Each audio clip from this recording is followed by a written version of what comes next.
up in the air, from Thessalonians, I believe it is. That whole imagery there is, if you were a Roman province, or a city, I should say, not a province, a city that was destroyed, and the emperor would have come to your city because it needed to be restored. And you would get a gift of money from the emperor to be able to restore your city. When the emperor would return, you would hear news the emperor is returning. You would all go outside of the city. You would go past the dead, because the necropolis would be outside the city gates. So you would go past the dead to get to the emperor, and then you would escort the emperor back into town, where the emperor would inspect all the stuff that you had done, and you would also have something that you did as tribute to the good work of the emperor who gave you the blessing of being able to rebuild. So you would rebuild the city and then do something, maybe it was a temple, a monument. You would do something in the honor of the emperor. You would go out and escort the emperor back in the city. This is the practice that was done in Rome. So when he's writing to the city and says that those who are dead will meet him first and be caught up in the air, why are they caught up in the air? Because Jesus ascended through the air when he left. How else could he return except by doing that way? The physical emperor would have came on the ground. You would have went outside the city, met him outside the city gates, escorted him in. So going up and being caught up in the air isn't so that we can leave. It's going and getting caught up in the air to escort him back down to earth, to show him all the things we did with all the blessings and gifts that he gave us, to show him around at the works that we've done. So that's the idea that would be in the minds of the original audience. Since we're not the original audience and we don't understand and know those things, we have come up with other ideas of that and added it to other passages and done that. So anyway, yeah, cool historical background. Yeah, I love studying the background of things. It really, in my mind, it really helps you understand, because if I lived in this place and received this letter, it would mean this in the day and time that I received it. Oh, no. Don't go in there. Okay. I have little bugs that are around. I'm going to cover. It was just going to fly in my tea because it smells it. Just thinking out loud here. That might be something I could change. Okay. Oh, where the dead body is, there the vultures will gather. Jesus' answer is that when the judgment comes, the scene of death will be obvious, and so will the location of judgment. The same Greek term can refer to eagle or vulture, but the context, it must mean vultures because the gruesome image is one of dead bodies being consumed by scavengers, which still could be eagles because eagles are scavengers. But in our context, it should be translated as vultures, because if we say eagles, we'll be confused by it. We only assume vultures to be the animal of eating the dead. Okay. Then Jesus told them a parable to show them they should always pray and not lose heart. He said, in a certain city there was a judge who neither feared God nor respected people. There was a widow in that city who kept coming to him and saying, give me justice against my adversary. For a while he refused, but later on he said to himself, though I neither fear God nor have regard for people, yet because this widow keeps on bothering me, I will give her justice, or in the end, she will wear me out by her unending pleas. Wow. Sorry, I'm just thinking, Samarella, I mean, this is the story Jesus is telling us, that continued persistence in asking for what you need may result in you actually getting it. So yeah, I'm not saying you go do this. I'm just playing this through in my head and going, okay, so the police, the authorities aren't responding as they should. Maybe persistence, they will finally do it because they're tired of you pestering them. I don't know if that's what we should do or not. But this is in regards to that would happen, and it can happen. So don't know if that applies to you. You should go do it. But I'm just saying, oh, that's interesting how Jesus is telling this, which would seem in line with what your situation is. And the Lord said, listen to what the unrighteous judge says. Won't God give justice to his chosen ones who cry out to him day and night? Will he delay long to help them? I tell you, he will give them justice speedily. Nevertheless, when the Son of Man comes, will he find faith on the earth? Some argue this should be translated suddenly. When vindication comes, it will be quick. But the more natural meaning is soon. God will not forget his elect and will respond to them.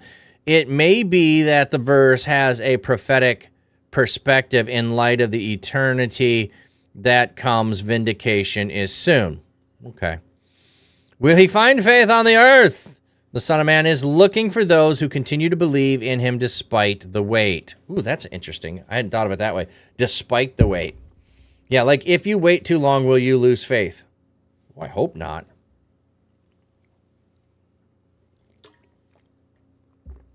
Jesus also told this parable to some who were concerned that they were righteous and looked down on everyone else. Ooh, you look down on everyone else. Not a good thing. Not a good thing. 2 men went up to the temple to pray. Okay, so when you get a story of 2 people from a rabbi, you as the hearer are supposed to put yourself in the shoes of one of the 2 people. Sometimes it's obvious which side you're going to pick. Sometimes you've got to get to the end of the story to realize what you should have picked. Sometimes you are put in the story. And bystanders are going to be, able to see you in the story. So here, it's clearly going to be you're in the story if you're a Pharisee. 2 men went up to the temple to pray, one a Pharisee and the other a tax collector. So this could be as Levi Matthew and a Pharisee. It could be one of the Galilee boys. Peter, Andrew, James, or John. Could be one of them. Let's say it's Peter and Matthew, maybe. Doesn't have to be. The Pharisee stood and prayed about himself like this. God, I thank you that I am not like other people, extortionists, unrighteous people, adulterers, or even like this tax collector. I fast twice a week. I give 1/10 of everything I get. The tax collector, however, stood far off, would not look up to heaven, but beat his breast and said, God, be merciful to me, sinner that I am. I tell you that this man went down to his home justified rather than the Pharisee. For everyone who exalts himself will be humbled, but he who humbles himself will be exalted. Like think of the arrogance of this. Like the prayer that says, I thank you, I'm not like other people. I thank you that I'm dapper. I thank you that I understand that flat caps make me dapper. I thank you that come on, like ridiculousness. But here's the thing. Don't just read this as a prayer that you do this. When you treat other people that way, how is that any different than thanking God for being that way? Huh? I don't know.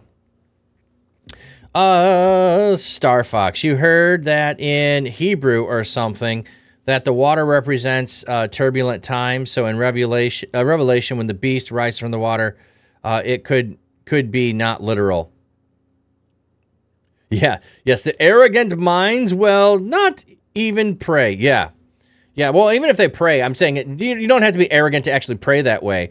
You could just treat other people that way and thereby thinking that way rather than just fully praying that way. Well, if we go back to Genesis, Star Fox, the Spirit of God hovers over the face of the waters. Waters represent chaos. So when God is creating order, there is the waters that get divided from the land, and the land is established. Land is a place of order.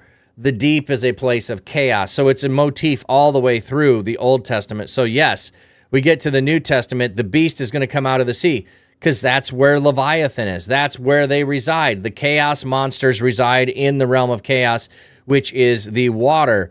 Also, when it says, and the sea was no more, doesn't mean literally there's no ocean. It's not meant literally. It's a metaphor about the place of chaos. So the place of chaos will be destroyed. Death and Hades will be destroyed. So, yeah. So, yeah, we don't have to think literal water. It's a metaphor. It represents chaos. And beasts are going to come out of the place of chaos because they're not going to be under following the realm of God. Okay, let me see if this is cool enough. Ooh, still piping hot. We're going to have to wait a little bit. Normally, I'll throw a couple of ice cubes in there or top it off with some water to cool it off. Supersonic Saved by Grace, 12 hours. Yes, sir. Yes, sir. We've got several more hours to go. Okay. Now, people were even bringing their babies to him for him to touch.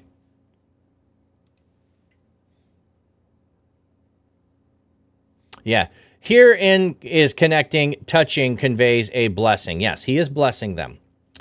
But when the disciples saw it, they began to scold those who brought them.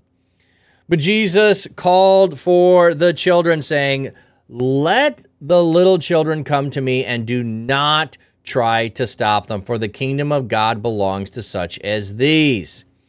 For I tell you the truth, whoever does not receive the kingdom of God like a child will never enter it. The point of comparison, receiving the kingdom of God like a child, has more to do with childlike trusting spirit and willingness to be dependent and receive from others than any inherent humility a child may possess. Yes, trusting spirit, willingness to be dependent, and receiving from others. Yeah, yeah.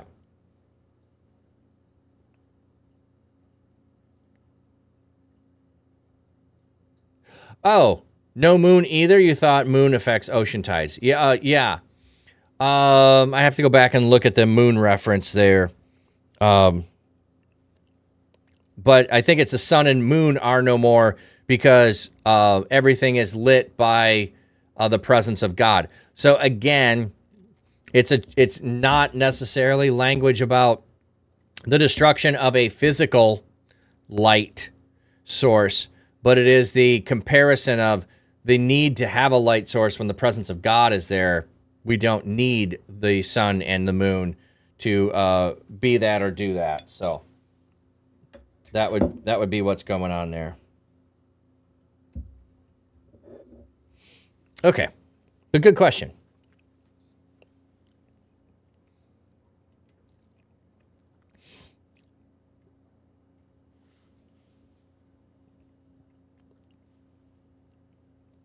Sorry.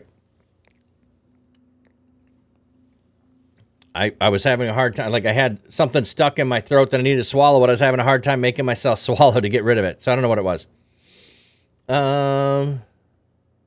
Yeah, exactly. Everyone who exalts himself will be humbled, and he who humbles himself will be exalted. Yep. And we do that in front of other people. So the Pharisee is praying the way he is to exalt himself because you prayed out loud. It wasn't a silent prayer. It wasn't a silent prayer. He prayed out loud. And the sinner, the tax collector, said, Lord, have mercy on me, prayed out loud. The humbling was out loud in front of everyone who might be in earshot to hear the prayer. So